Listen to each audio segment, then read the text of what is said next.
Marahil isa kayo sa mga nababahala sa pagdami ng maling impormasyon, peking balita, at mga video na kayang baguhin ng AI. At maraming mga ganong mga pangyayari sa ating kapanahunan dahil sa ganitong mga sirkumstansya.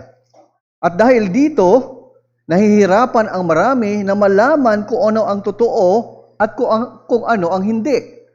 Kaya may nalilinlang, may nabibiktima ng iba-ibang klaseng mga scam dahil sa mga ganitong mga pangyayari. Hindi lamang ito problema dulot ng teknolohiya na meron tayo ngayon, ngunit subalit ito rin ay larawan ng isang mas malalim na suliranin ng tao. May mas malalim na problema ang idinudulot nito. Ang pagkawala ng kakayahang makilala ang katotohanan. Yan ang mas malalim na problema ng tao. Kaya sa ating teksto na pinagbubulayan sa buwang ito, 3 mensahe ang ating ginugol. Ayon kay Apostol Pablo, ang pinakamalaking problema ng tao ay hindi lamang pagkalito sa mga balita o impormasyon, ang sabi niya, kundi ang kanyang pag-iisip mismo. Yan ang mas malalim na problema ng tao, ang kanyang kaisipan. Magiging bulag ito sa katotohanan hanggang tatawagin niyang mabuti ang masama at ang masama ay mabuti. Dahil sa patuloy na pagtanggi ng tao sa Diyos, bilang Diyos. Kaya sa huling bahagi ng ating serye, tutunghayan natin yung huling mga bahagi ng ating pinagbubulayan ng mga talata mula Romans chapter 1 verse 18 hanggang sa kahulihang bahagi ng unang kabanata ng Roma verse 32. Kaya anyayahan ko kayong buksan natin ang ating mga Biblia, tunghayan natin ito mula sa Romans 1 verses 28 to 32.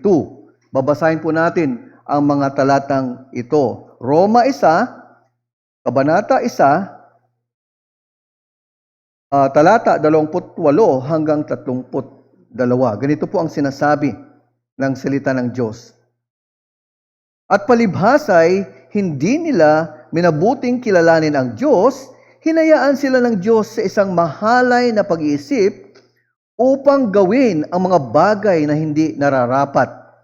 Napuno sila ng lahat ng uri ng kasamaan, kalikuan, kasakiman, kahalayan, at puno ng inggit, pagpaslang, pag-aaway, pandaraya, katusuhan, mahihilig sa tsismis, mga mapanirang puri, mga napupuot sa Diyos, mga walang pakundangan, mga palalo, mga mapagmataas, mga manggagawa ng masamang bagay at suwail sa mga magulang.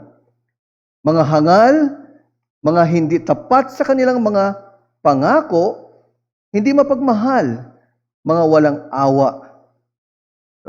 Talata 32, nalalaman nila ang mga inuutos ng Diyos na ang mga gumagawa ng gayong mga bagay ay kanyang karapat-dapat sa kamatayan, ngunit hindi lamang nila ginagawa ang gayong, kundi sinasangayunan pa ang gumagawa ng mga iyon.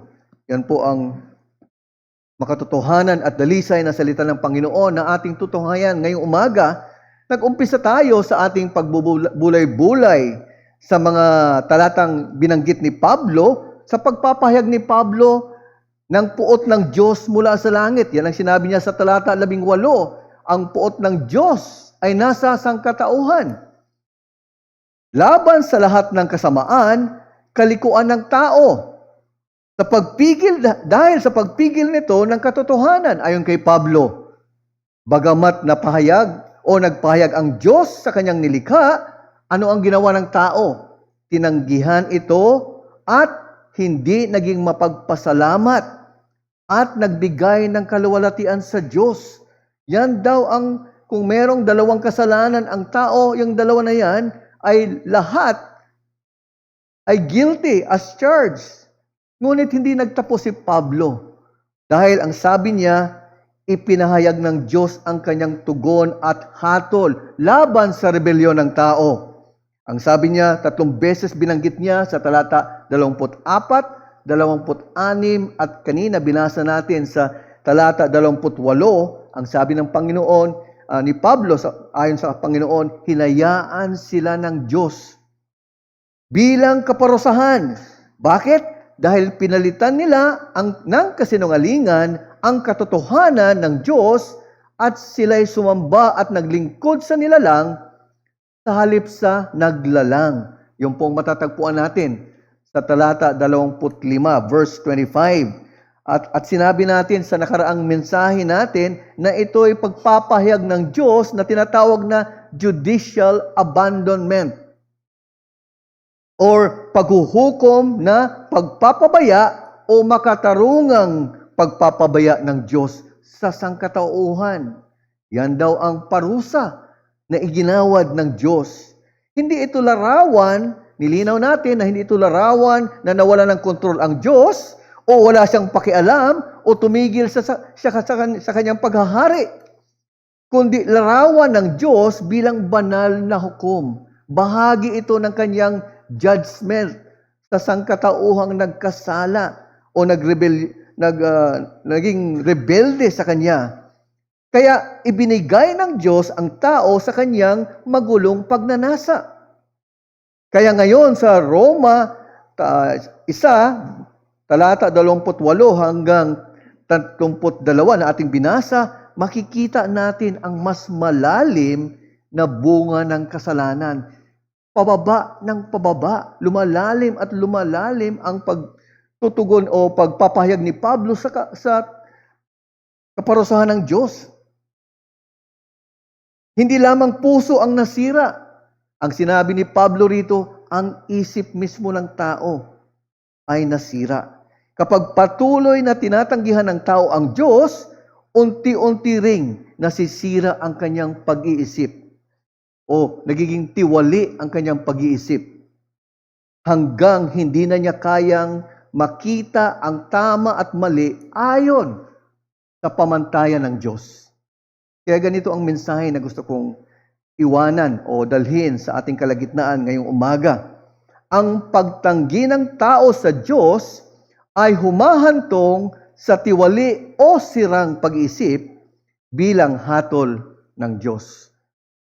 Man's refusal to acknowledge God leads to a depraved mind as an act of God's judgment. Ang pagtanggi ng tao sa Diyos ay humahantong sa tiwali o sirang pag-iisip bilang hatol ng Diyos. Kaya dito, nagbibigay si Pablo ng 2 babala o paalala para sa ating pagsusuri at pag-iingat at masasabi nating tuwirang kaalaman ng bawat isa. 2 bagay ang gusto kong tingnan natin upang makapulot tayo ng aral para sa ating sarili sa pagpapahayag ni Pablo ng ganitong mga katotohanan mula sa Diyos. Una, kilalanin ang mga gawa ng sirang isip. Recognize the deeds of a corrupt mind. Ngunit pangalawa, tingnan natin, katakutan ang galak ng sirang isip. Fear the delight of a corrupt mind. Etong 2 katotohanan na ito ay dapat nating maunawa at maintindihan. Hindi lamang ito para sa mga makasalanan o hindi pa kumikilala sa Panginoon Hesus, maging para sa Kristiyano, kailangan nating maintindihan ano ang mga katotohanan ito para sa ating kaalaman. Tingnan natin ang una, kilalanin ang mga gawa ng sirang isip. Recognize the deeds of a corrupt mind. Sa verses 29 to 31, may mga listahan ng iba't ibang uri ng kasalanan na binanggit si Pablo. Lahat 21 sins ang binanggit niya rito.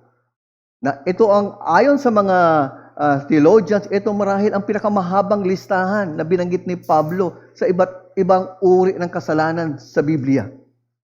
Ngunit, ang unang mga salita sa talaang ay tumutukoy sa mga kasalanan laban sa mga ari-arian at kapakanan ng kapwa. Yun ang unang 3 groups of sins ito. So yung unang 4 ay patungkol sa ganung mga bagay laban sa ari-arian at kapakanan ng kapwa. Ang sumunod na 5 kasalanan ay laban sa mga ibang mga tao. Ang kahulian, ang sunod na 6 na mga talata ay may pagmamataas bilang sentro nito. Dulot daw ito ng pagmamataas ng puso ng tao. At ang huling 5 ay bumubuo ng pinagsamang mga salita. And these are compound words describing the kind of sin. Kaya sa pamamagitan nito, ang mga kasalanan, ito ay mga kasalanan, pinapakita ni Pablo kung gaano kalalim ang kasamaan at katiwalian ng kalikasan ng tao. Hindi ito tumutukoy sa lahat ng uri ng kasalanan ng tao. Ngunit, pinapakita ni Pablo gaano kasama ang kahihinatnan kapag ang isip ng tao ay lumayo sa Diyos. Ito ay hindi pangkalahatang kasalanan tulad ng aking binanggit, ngunit ipinapakita ni Pablo na ito ang ebidensya ng isang isip na nahiwalay sa Diyos. Hindi lamang ito'y masamang gawain, ito ay sintomas ng mas malalim na sakit. Kaya ang pinapaalala nito sa atin, kapag tinanggihan ng tao ang Diyos, nasisira ang kanyang pag-iisip at ang kanyang pamumuhay. When people reject God, their thinking and their living becomes corrupted.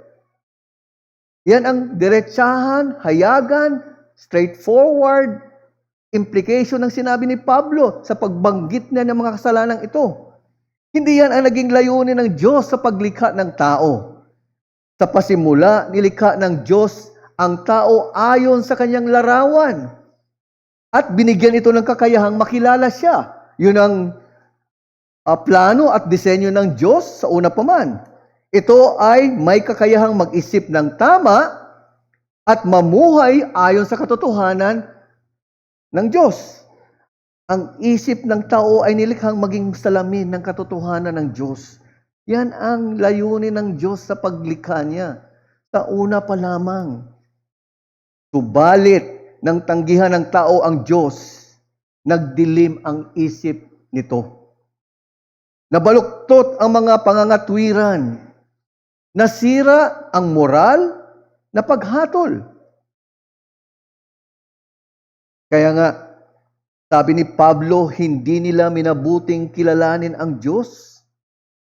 At bilang paghahatol, anong sabi ng Diyos? O anong sabi ni Pablo ayon sa pagpapahayag ng Diyos? Ibinigay sila ng Diyos sa isang sirang pag-iisip na nagbubunga ng sirang pamumuhay. A depraved mind would naturally result into corrupt living. Ganito ang sinabi ni John Calvin. The mind of man, being alienated from God, can produce nothing but what is corrupt. Yan ang kanyang pagtuturo patungkol sa tinatawag nating depravity, doctrine of total depravity. Kapag lumayo ang isip ng tao sa Diyos, hindi nito makikita ng malinaw ang katotohanan. Bulag sa katotohanan o hindi niya malinaw na naunawaan o naintindihan ito. Hindi sinasabi ni Calvin na lahat ng tao ay kasing samang maaari nilang maging. May dagdag pa, kundi ang ibig niyang sabihin, ang kasalanan ay umaabot sa buong pagkatao, sa isip, ano pa, sa puso, sa ating mga kalooban. Yan ang nangyari sa sangkatauhan, sa pagkahulog, sa kasalanan. Yan ang tinatawag nating doctrine of total depravity. Walang bahagi ng tao ang nananatiling hindi naapektuhan ng kasalanan. Kaya dagdag ni Calvin, ang buong kalikasan ng tao ay parang isang bukal na walang tigil na bumubulwak ng kasalanan. Napakaganda ng mga descriptive words na ginamit ni Calvin. Parang bukal na bumubulwak ng tubig. Gayon din ang ating mga puso, bumubulwak ng kasalanan. Ganito ang nangyayari sa ating mundo ngayon. Makikita natin ito kapag normal ang pagsisinungaling. Ang sabi nila, konti lang naman yung pagsisinungaling ko. Hindi naman ako tulad ng iba na talagang garapalan o matapang pa sa kanilang pagsisinungaling. Ngayon, katanggap-tanggap ang pandaraya. Di ba? Para makalamang sa kapwa. Ano ang tawag ngayon sa ating kapanahunan? Tinatawag nila itong diskarte. Madiskarte kasi siya eh. Pero, isuriin ang puso. Pinupuri ang kasakiman. Paano ito tinatawag? Binibigyan ng ibang katawagan ngayon. Sipag. Sipag at tiyaga. Merong ganong slogan, di ba? Pero maaring ang punot dulo nito ay kasakiman. Kinukutya ang kabanalan. Hindi na yan uso. Baka lumampas ka na sa langit. Pag ikay masyado namang banal sa iyong pamumuhay. Kayabangan, ang tinatawag ngayon ay self-confidence. Ang paghihiganti, paglaban para sa sarili. Kaya, isipin natin ang mga katawagang ito. Mga pamilyar na naririnig natin. Ito ang ginagawa ng sirang isip. Binabago nito ang pangalan ng kasalanan upang magmukhang katanggap-tanggap. Kapag lumayo ang isip sa Diyos, hindi lamang nito ginagawa ang mali, binibigyan pa nito ng dahilan ang mali. Ipinagmamalaki ang kasalanan. Bakit ito nangyayari? Simple ang paliwanag ni Pablo. Binigyan dahil may problema na sa pag-isip ang tao dahil tinanggihan ang Diyos. Kaya't marami nagsasabing, wala namang masama dyan. Ngunit ang sinasabi ng Diyos sa atin ay iba. Siguro, marami sa ating, may mga agriculturists dito o sanay sa agriculture or farming. Ang isang puno ay tumutubo patungo sa direksyon saan? Sa sikat ng araw. Naalala ko yung elementary days, pag may mga project na magtatanim kayo ng isang binhi, tatakpan mo yan, may isang butas lang, ang tubo ng halaman na yon ay tungo doon sa kung saan may ilaw, kung saan lalabas yung sinag ng araw. Gayon din ang pag-iisip ay nahuhubog ng bagay na madalas nating pinagtutuunan ng pansin sa araw-araw. Ano nga ba ang iyong pinagtutuunan ng pansin? Mga bagay ba at kaisipan ng mundo o salita ng Diyos? Kaya ang hamon ko bilang tanong, ang iyong pag-isip ba ay hinuhubog ng salita ng Diyos o ng kultura sa iyong paligid? Ito ba yung humuhubog sa isip mo? Is my or your thinking shaped by God's Word or by the culture around you? Reflect, think. Maraming Kristiyano ang gumugugol ng maraming oras sa social media, sa pagpapanood ng Netflix, telebisyon, o pag-follow ng mga influencer. Ngunit kakaunting oras sa pagbabasa ng salita ng Diyos, ng Biblia. Sa kalaunan, ang pinakamadalas nating pakinggan ay ang siyang pinakamalakas na humuhubog sa ating pag-iisip. Kung ano yung palagi mong naririnig, yan ang magbibigay na o magdudulot ng impluwensya sa iyong kaisipan. Nag-iimpluwensya sa ating mga kaisipan at puso. Ayon sa Barna Group, isang survey company. Sila ay nagsusurvey at meron din consultancy group din sila. Tungkol sa pananaw ng mundo or worldview, ang sabi nila patungkol sa mga kabataan Kristiyano, hindi lamang ang problema ngayon ang itanggi ang pananampalatayang Kristiyano sa kalaunan sa kanilang buhay, kundi ang mas nahuhubog ng kultura ng mundo kaysa salita ng Diyos ang mga kaisipan ng kabataan. At unti-unti nilang pinaghahalo ang katotohanan ng Biblia at ang mga kaisipan ng mundo. Yan daw ang nangyayari sa mga kabataan ngayon. Hindi na nila nadidistinguish yung katotohanan ng salita at yung impormasyon o impluwensya ng kultura, kaya napaghahalo nila. Sa madaling salita, inangkin pa rin nila si Kristo, ngunit mas nag-iisip sila ayon sa mundo kaysa ayon sa salita. Yan ang malungkot na mga datos ayon sa survey sa US. At marahil hindi yun. Hindi tayo nalalayo sa mga ganong bagay. Lalo na sa ating panahon na we are living in this modern world, diba, sa social media, online platform. Alalahanin natin yung sa panahon ng mga hukom. Ano yung naging problema? Ano yung paulit-ulit na binanggit ng may akda?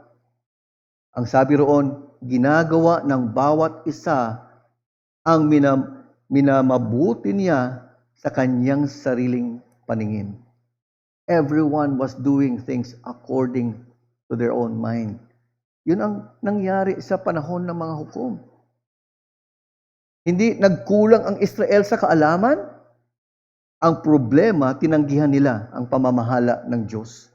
Kaya bumulusok, paulit-ulit na bumubulusok ang bayan ng Israel sa panahon ngayon. Ang pinakamalaking panganib ngayon sa kabataang Kristiyano ay hindi ang kakulangan ng impormasyon, kundi ang paghubog ng kultura sa kanilang pag-iisip higit sa salita ng Diyos. Ngunit, alam natin na may mabuting balita. Dahil kayang baguhin ni Kristo hindi lamang ang puso, pati ang isip ng tao. Dahil pinapaalala ni Pablo itong mga bagay na ito, ang mga katotohanan ito, manumbalik ka Kristiyano sa pagbigay halaga ng salita kaysa kaaliwan na binibigay sa iyo ng mundo. Mag-isip ka. Manumbalik ka sa salita ng Panginoon kung tila lumilihis ka na sa mga pagtanggap ng katotohanan ng salita ng Panginoon at ang impluwensya ng mundo ay napapansin mo, nararamdaman mo, nakikita mo sa iyong mga pamumuhay, merong paalala si Pablo para sa iyo at para sa akin. Kilala natin si Joel Beeke. Marahil isa siya sa eksperto patungkol sa Puritan theology. Kaya dahil sa kanyang kagustuhan dahil inibig niya yung mga katotohanan ng mga Puritans, meron siyang sariling publishing company para solely to publish these materials na tinatawag ng mga Puritans.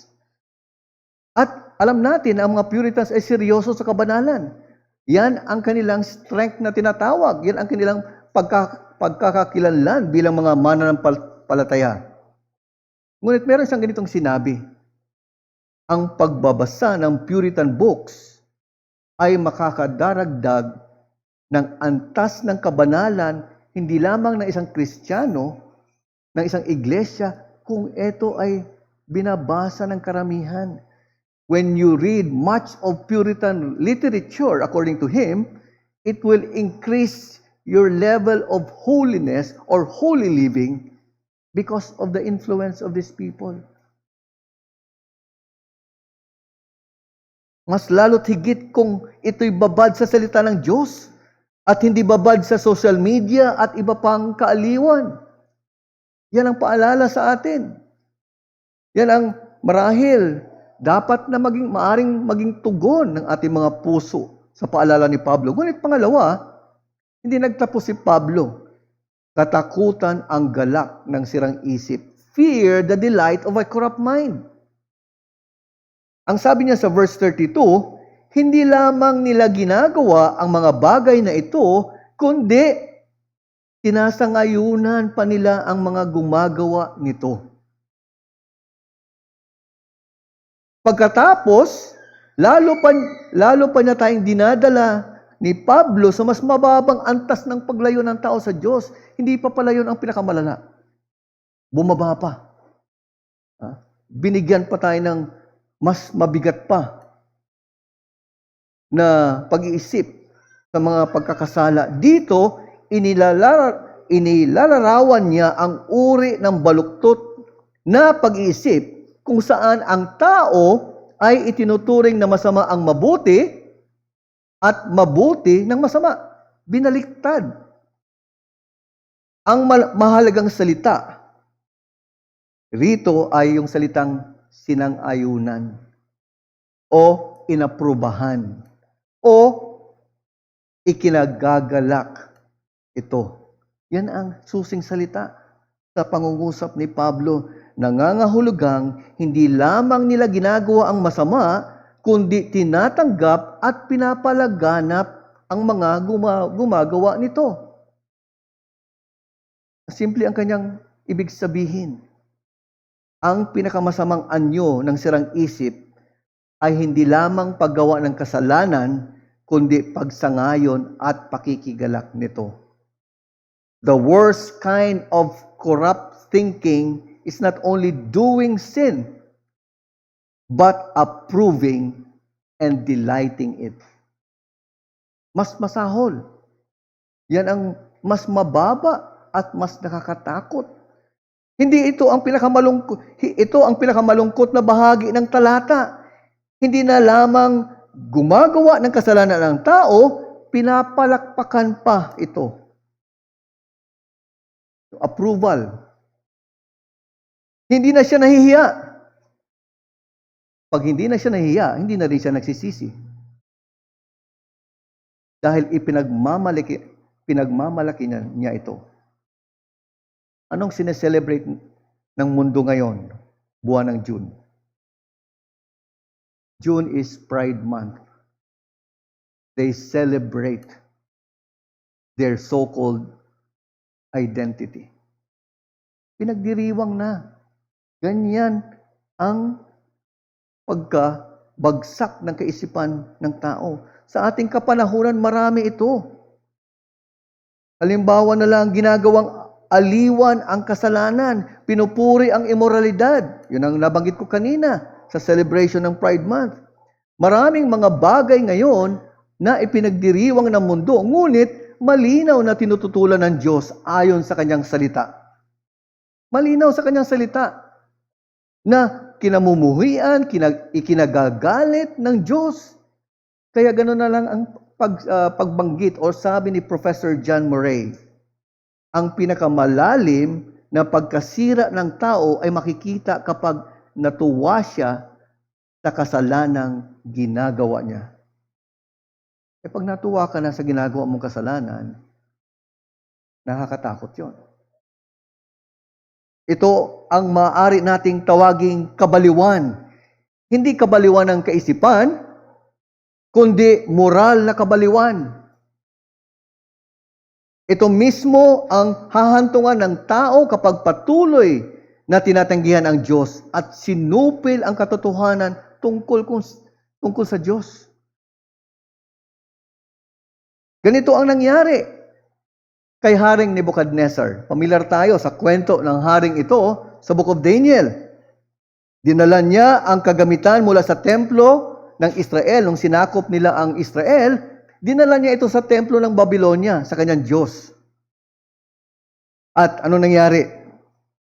Inakala niya na mas malakas ang kanyang Diyos kaysa kay Yahweh na Diyos ng Israel. Ngunit nagkamali siya. Bakit? dahil siya ang ginamit ng Diyos upang bigyang o kasangkapan ng Diyos upang parusahan ang Israel dahil sa kanilang pagsuway. Alam natin yan sa kwento ng Biblia, may ginagamit na mga hintil, na mga paganong, mga tao o mga lipunan o mga hari upang puksain ang Israel dahil sa kanilang pagsuway. Isa si Nebuchadnezzar.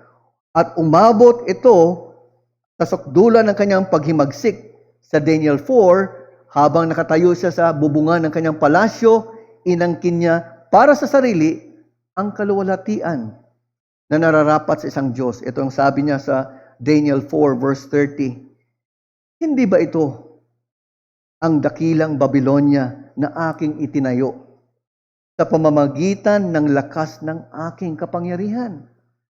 Yan ang pagmamataas, pagyayabang ng isang tao.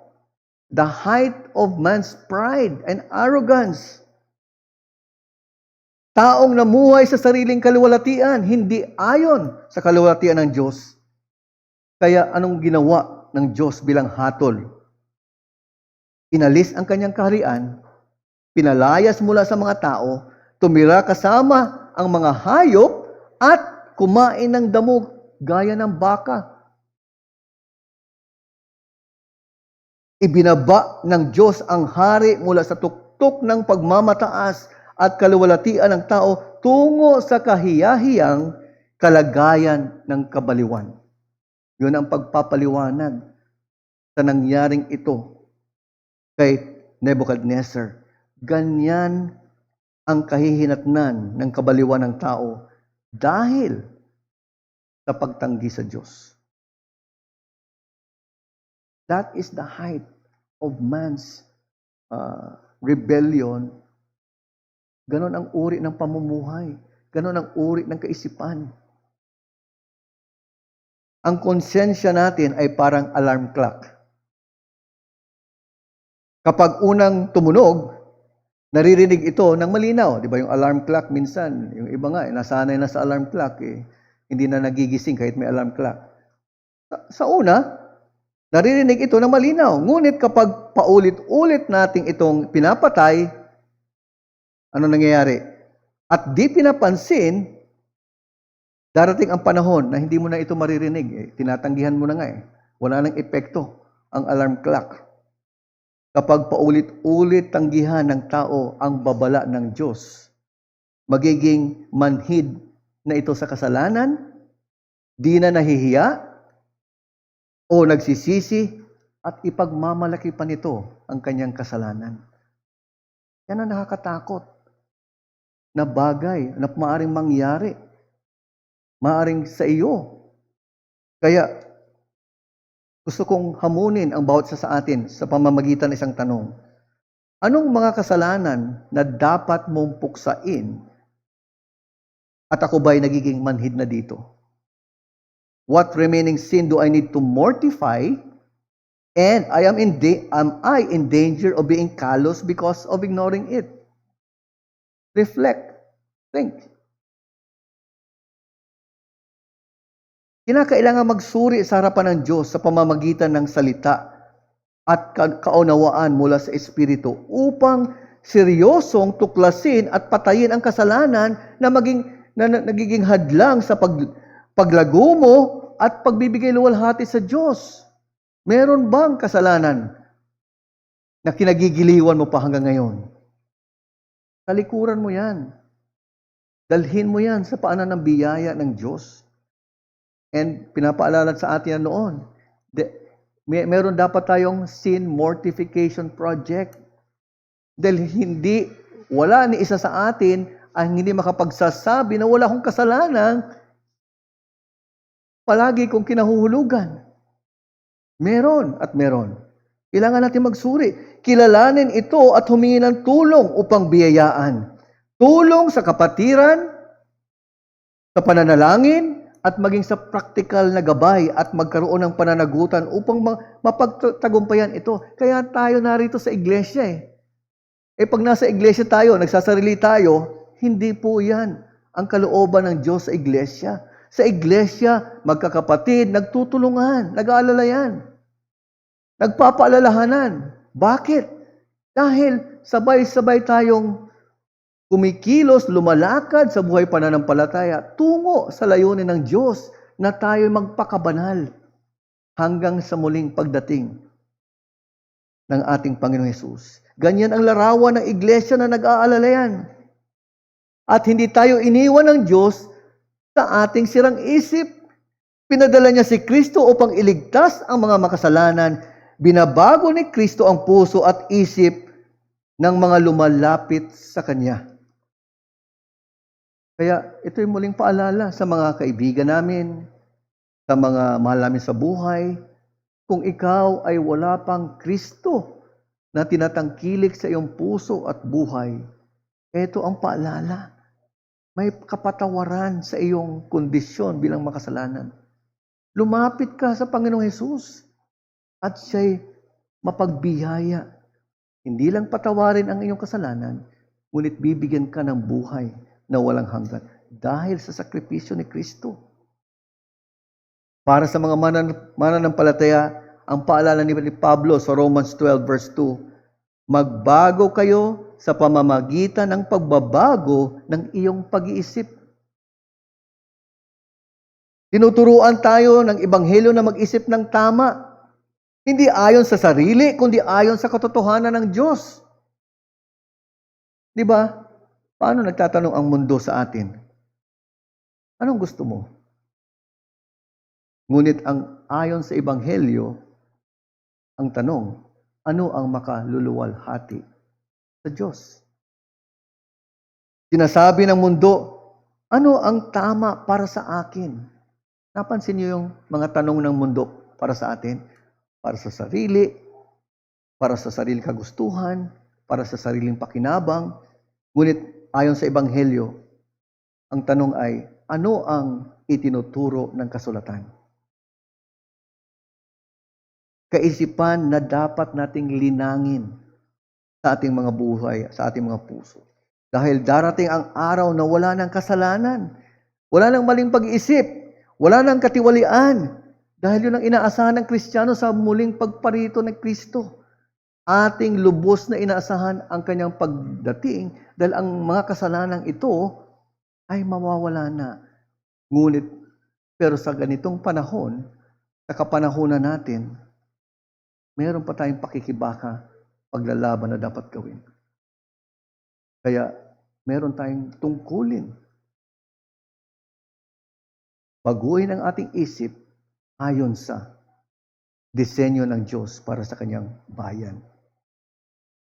Kung may taong tila malayo na sa Diyos at maaring wala ng pag-asa, at kung tatanungin ko kasi kayo, sino kaya ang naiisip nyo? Siguro, sasangayon kayo sa akin na maaring pwede nating unang isipin sa mga ating mga ninuno ay si John Newton. Siya yung lumikha ng awiting o himno na Amazing Grace. Isipin nyo, masahol na makasalanan, slave trader, nagmumura, lahat na ng uri ng kasamaan ay ginawa niya. Isang taong nagmalaki sa kanyang kasalanan, ngunit anong nangyari sa kanya sa pagkilos ng Diyos? Siya ay naging pastor. Ang Diyos na nagbago sa kanyang puso ay siya ring Diyos na kayang magbago sa sino mang lumalapit kay Kristo. Kaya, familiar tayo sa kanyang quote. Ang sinabi niya, ako ay isang malaking makasalanan, ngunit si Kristo ay isang dakilang tagapagligtas. Napakaganda ng kanyang patotoo. Isang masahol na tila walang pag-asa, ngunit dahil kinatagpo ng biyaya ng Diyos, na binago. Hindi lamang ang puso, ang isip. Sa kahulihan, ang mabuting balita ay kayang baguhin ni Kristo ang sirang pag-iisip. Patawarin ang makasalanang puso at ibalik sa iyo sa layunin kung bakit tayo nilikha ng Diyos. binabalik tayo sa dahilan kung bakit tayo nilikha ng Diyos.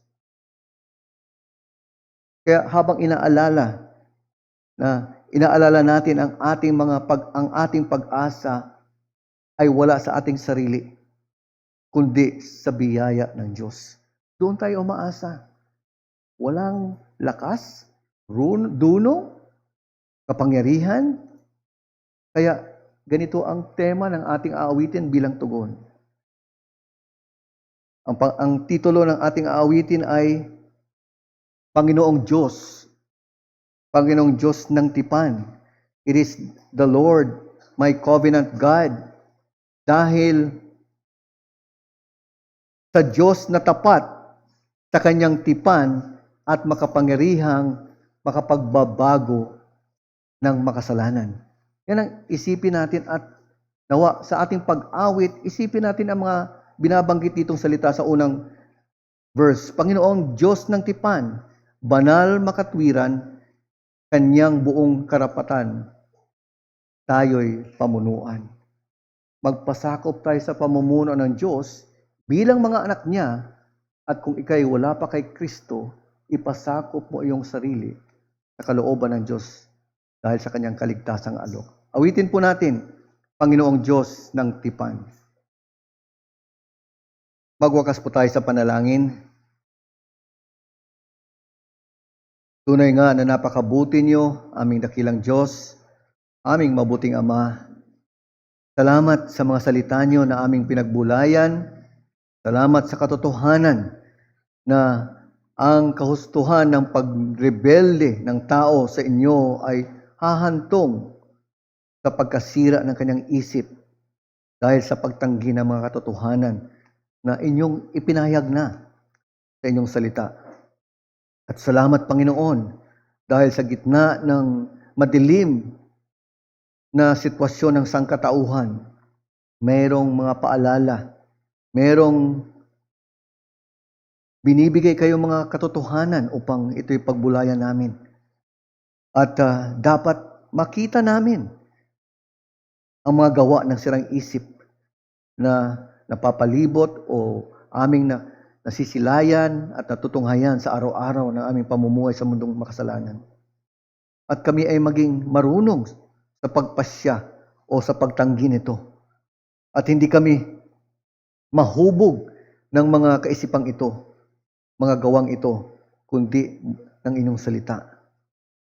At salamat din, Panginoon, dahil dapat matakot kami sa galak na isang sirang isip na kung saan ang masama ay ginagawang mabuti, ang mabuti ay ginagawang masama. At nakikita rin namin ito, namamasdan namin ito. At nawa, ito'y magpaalala sa amin na kami rin ay merong mga kasalanang dapat naming tingnan, puksain. Ano man ito, Panginoon, mangusap kayo sa bawat isa sa amin.